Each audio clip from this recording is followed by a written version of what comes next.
out again.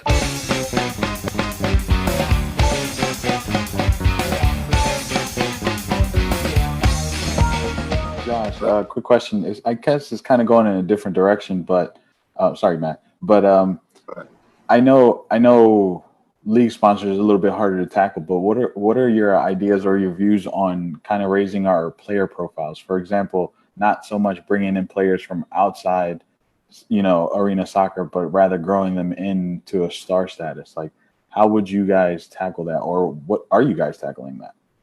Yeah, so a lot of this, let's give some examples, I think, in the league, right? You go to Baltimore, this is a sore subject maybe of Vinny Dantas, right? Yeah. He grew up within that area. Ian Bennett would be another one. Even Frank Tayu played outdoor, was a great outdoor player, but he grew into a star in the indoor game.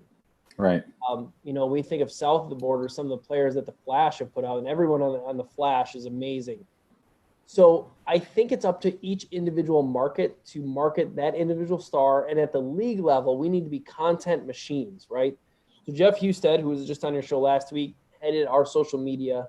It's his job then to take what those individual teams do to elevate those stars, have MASL prime time like we did, and put it out as many eyeballs as we can to get to develop those stars. Like you said, it may not be Landon Donovan or Jermaine Jones going forward, but having longevity with our players in the same market, I think, will generate a lot more. And we need to be better as a league at being a content machine.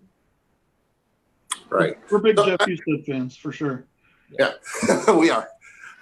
So, Josh, quick question. And it kind of combines the last two questions. So, getting more eyeballs to watch indoor soccer and building player profiles.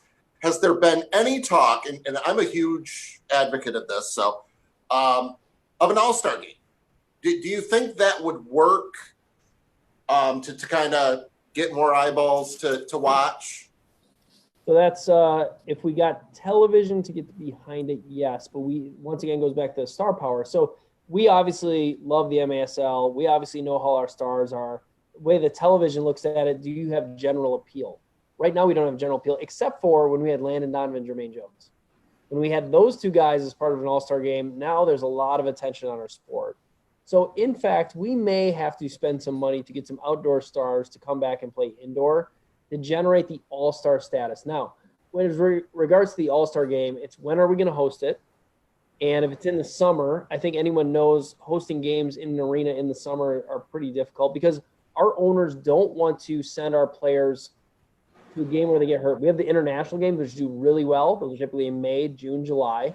The May one in Ontario does really well, USA versus Mexico. The answer to your question is yes. It's finding the venue, and it's finding the television to make it all possible because someone has to pay for all that.